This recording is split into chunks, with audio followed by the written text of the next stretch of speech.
Pandangan aku kenapa Rafizi dengan Nick, dan who knows in the future akan ramai lagi. Sebab hari ni pun ada seorang dah meletakkan jawatan sebagai MPP Keadilan. Who knows akan ada ramai lagi yang tengah on the way. Kenapa orang-orang macam ni keluar? Orang macam aku sendiri keluar. Aku cerita pasal pengalaman peribadi juga.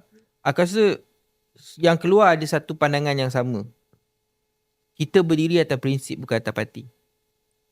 Parti is just a tool, alat.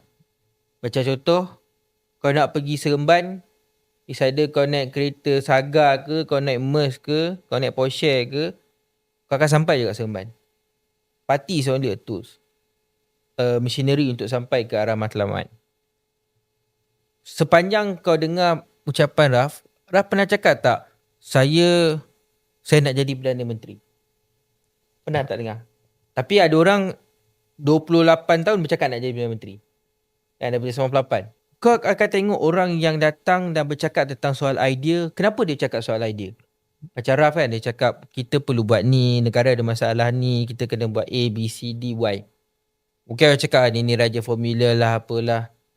To be fair with him, bila dia ada peluang untuk melaksanakan, dia bukanlah menteri pelaksana. Aku pernah cakap benda sebelum ni.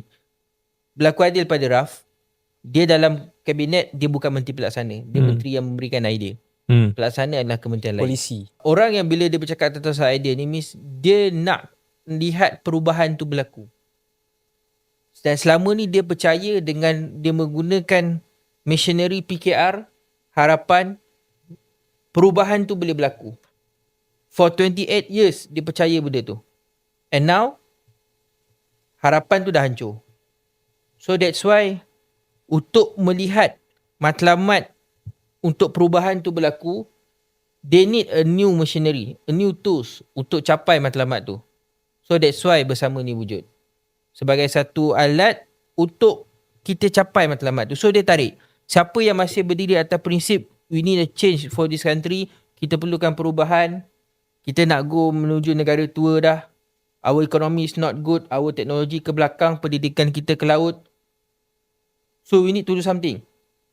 And orang macam ni, dia tarik kawan-kawan, dia tarik siapa-siapa, rakyat biasa yang masih percaya negara ni masih ada harapan untuk berubah, dan jalanlah bersama. So pandangan aku, kalau kau tanya kenapa Raf buat ni, adakah sebab politik, I don't think so. Kalau Rafizi dengan Nick nak kekal untuk kepentingan politik, untuk dia jadi presiden parti ke, dia nak jadi Perdana Menteri ke, kalau kau fikir dari segi real politik punya strategi, kau akan stay dalam PKR and kau takkan pernah sekali-kali menyanggah Anwar Ibrahim. Sebab kau dah nombor 2. Nick nombor 4 lah basically. Amiruddin nombor 3 lah. Okay, kau dah nombor 2. Hanya selangkah je lagi. And sejarah membuktikan bila kau outspoken against your leader, 98 dia jadi. So now, kalau dia bermatlamat hanya untuk politik, untuk dia dapatkan kuasa as a president PKR, in future of Perdana Menteri ke apa ke, Kipas lah. dia akan kipas Anwar. Perform Madani terbaik. Bangun cakap Assalamualaikum tak ada, salam Madani. So dia takkan kritik Anwar, dia takkan tegur Anwar, dia takkan menyanggah Anwar kalau benda tu pada pandangan dia salah. Jadilah macam Ramanan, jadilah macam Amiruddin, jadilah macam Saifuddin Nasution. So dapatlah dia jadi presiden. Tapi kenapa dia menyanggah? Dia menyanggah sebab dia nampak benda tu tak betul, aku tegur. Kau tak boleh terima tu masalah kau, bukan masalah aku. But sebagai ahli parti, sebagai seorang menteri, sebagai seorang ahli parlimen, aku ada tanggungjawab untuk tegur. Aku buat kerja aku. Kau tak nak terima tu masalah kau. And now kau nak terajar aku, it's okay, aku keluar. So bagi aku, kalau kau nak cakap untuk matlamat politik, it's totally wrong. Siapa yang main naratif, Rafizi sebab dia nak jadi presiden PKR, Nick sebab dia nak jadi timbalan presiden, diorang ni nak jadi Perdana Menteri just untuk political career diorang saja. No. Kalau kau pakai otak kau panjang sikit, kau stay je dalam PKR, selangkah je lagi. Anwar dah close to 80. Mungkin 85 dia dah resign. The next in line Rafizi Ramli.